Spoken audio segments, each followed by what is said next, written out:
Halo semua, Assalamualaikum warahmatullahi wabarakatuh. Perkenalkan, nama saya Hafsalah Azara dari Prodi S1 Teknik Mesin. Pada kesempatan kali ini, saya akan memaparkan analisis kesalahan bahasa pada sebuah poster yang saya temukan di lingkungan sekitar kampus. Poster ini berjudul KM Cakra Nusantara, Supply Vessel Ramah Lingkungan menggunakan mesin hybrid di wilayah offshore Barat Madura, yang merupakan karya mahasiswa Universitas Negeri Surabaya dalam ajang kontes kapal Indonesia. Poster ini berisi tentang rancangan kapal suplai ramah lingkungan dengan sistem hibrida. Poster ini menampilkan rancangan kapal supply dengan beberapa informasi pokok. Ada data ukuran kapal, yaitu panjang, lebar, dan tinggi. Lalu ada bagian tujuan, rute pelayaran, metode pelaksanaan, fitur-fitur keberlanjutan, hingga kesimpulan. Poster ini cukup lengkap secara teknis, misalnya menjelaskan penggunaan bahan bakar CNG dan sistem hybrid. Namun, ketika kita cermati dengan teliti, ada beberapa kekeliruan dalam hal ejaan maupun pilihan kata. Nah, sekarang mari kita masuk ke bagian analisis kesalahan bahasanya. Kesalahan pertama terdapat pada judul besar poster, yaitu Supply Vessel Ramah Lingkungan. Judul ini mencampurkan bahasa Inggris dan bahasa Indonesia dalam satu frasa, sehingga terlihat tidak konsisten.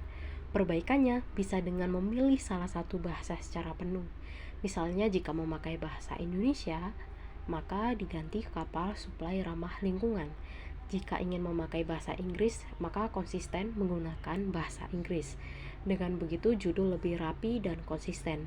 Namun jika ingin menggunakan bahasa asing, maka judul bisa diberi kalimat miring. Kesalahan kedua terletak pada ukuran kapal, yaitu lebar, panjang, dan tinggi. Di sini terlihat ada beberapa permasalahan. Pertama, ada spasi sebelum tanda titik 2. Dalam aturan penulisan, seharusnya tidak ada spasi sebelum titik 2. Yang benar adalah lebar titik 2, bukan lebar spasi titik 2.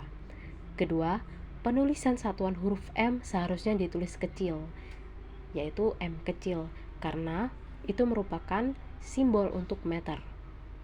Penulisan huruf kapital pada satuan dianggap salah. Ketiga, penulisan desimal tidak konsisten. Ada yang menggunakan koma, tetapi ada pula yang menggunakan titik. Dalam bahasa Indonesia, penulisan desimal harus menggunakan koma. Keempat, sebaiknya ditambahkan spasi antara angka dan satuan. Jadi, perbaikan lebih lengkapnya adalah lebar titik 2 spasi 15,32 spasi M kecil.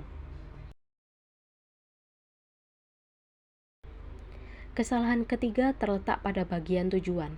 Terdapat kalimat optimalisasi ruang kargo untuk efisiensi muatan. Masalahnya ada pada frasa efisiensi muatan. Dalam bahasa Indonesia, frasa ini terdengar rancu karena tidak jelas yang dimaksud apakah muatan yang efisien atau proses pemuatan yang efisien. Perbaikan yang lebih tepat adalah optimalisasi ruang kargo untuk meningkatkan efisiensi daya angkut. Dengan begitu, maksudnya jelas bahwa ruang kargo dimanfaatkan agar kemampuan angkut kapal lebih efisien. Apabila kalimat ini dibiarkan, bisa terjadi salah tafsir. Jika orang membaca, bisa mengira bahwa jumlah muatan yang efisien, padahal yang dimaksud adalah pemanfaatan ruang. Kesalahan keempat terletak pada bagian rute pelayaran. Di sini tertulis bahwa kecepatan rata-rata operasional 12,5 knot, 23,15 km per jam.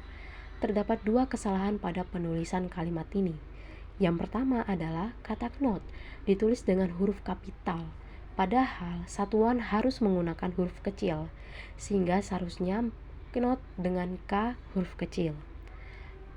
Yang kedua adalah penulisan km per jam, seharusnya km per jam dengan K huruf kecil.